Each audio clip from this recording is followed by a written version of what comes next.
BRS అధినేత కేసీఆర్ కాసేపట్లో అసెంబ్లీకి బయలుదేరనున్నారు. గజ్వేల్ ఎమ్మెల్యేగా కేసీఆర్ ప్రమాణ స్వీకారం చేయనున్నారు. సభాపతి గడ్డం ప్రసాద్ ఛాంబర్లో గజ్వేల్ ఎమ్మెల్యేగా కేసీఆర్ ప్రమాణం చేస్తారు.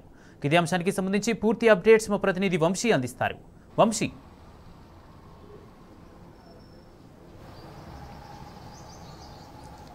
కుమార్, కొద్దిసేపటి క్రితమే బీఆర్ఎస్ పార్టీ అధినేత కేసీఆర్ గారు ఏదైతే నందినగర్లోని తన నివాసం నుంచి అసెంబ్లీకి బయలుదేరినటువంటి పరిస్థితి కూడా మనం చూస్తూ ఉన్నాము. డిసెంబర్ నెలలో ఎడమకాలు తుంటికి సర్జరీ అయిన తర్వాత డాక్టర్ల సూచన మేరకు విశ్రాంతి తీసుకున్నటువంటి పరిస్థితి కూడా మనం చూస్తూ ఉన్నాము. గాయం నుంచి కోలుకున్న తర్వాత వారు ఈరోజు అసెంబ్లీకి వెళ్ళినటువంటి పరిస్థితి కూడా మనం చూడవచ్చు. అసెంబ్లీలోని స్పీకర్ ఛాంబర్లో వారు గజ్వేల్ ఎమ్మెల్యేగా ప్రమాణ స్వీకారం చేయనున్నటువంటి పరిస్థితి కూడా మనం చూడొచ్చు. ఇప్పటికే అటు అసెంబ్లీ ప్రాంగణానికి భారీగా బీఆర్ఎస్ పార్టీ నాయకులు కావచ్చు, దాంతోపాటుగా ఎమ్మెల్యేలు కావచ్చు, మాజీ మంత్రులు, మాజీ ఎమ్మెల్యేలు, ఎమ్మెల్సీలు కూడా పెద్ద ఎత్తున అసెంబ్లీ ప్రాంగణానికి చేరుకున్నటువంటి పరిస్థితి కూడా మనం చూస్తూ ఉన్నాము. కొద్దిసేపటి క్రితమే ఇక్కడ నుంచి వారు బయలుదేరినటువంటి పరిస్థితి కూడా మనం చూస్తూ ఉన్నాము. వారితో పాటు కొంతమంది నాయకులు వెళ్ళినటువంటి పరిస్థితి కూడా మనం చూస్తూ ఉన్నాము. ఇప్పటికే అటు ఏదైతే అసెంబ్లీకి చేరుకున్న తర్వాత అక్కడ ప్రమాణ స్వీకారం చేసిన తర్వాత ఏదైతే వారి కార్యాలయంలో ప్రత్యేక పూజలు కూడా నిర్వహించనున్నారు. అక్కడే కొద్దిసేపు కూడా అక్కడ ఉన్నటువంటి నాయకులతో కూడా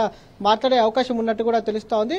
కొద్దిసేపటి క్రితమే నందినగర్లోని తన నివాసం నుంచి అసెంబ్లీ ప్రాంగణానికి బయలుదేరారు.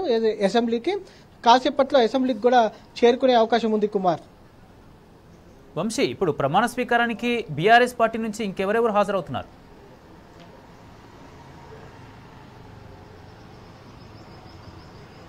బీఆర్ఎస్ పార్టీకి సంబంధించినటువంటి ముఖ్య నాయకులు కావచ్చు, దాంతోపాటుగా ఎమ్మెల్యేలు, ఎమ్మెల్సీలతో పాటుగా మాజీ మంత్రులు, మాజీ ఎమ్మెల్సీలు కూడా, దాంతోపాటుగా బీఆర్ఎస్ పార్టీకి చెందినటువంటి పలువురు ముఖ్య నాయకులు కూడా పాల్గొన్నటువంటి పరిస్థితి కూడా మనం చూస్తా ఉన్నాం. ఇప్పటికే అసెంబ్లీ ప్రాంగణానికి కూడా భారీగా చేరుకున్నటువంటి పరిస్థితి కూడా మనకు కనపడుతుంది అక్కడ.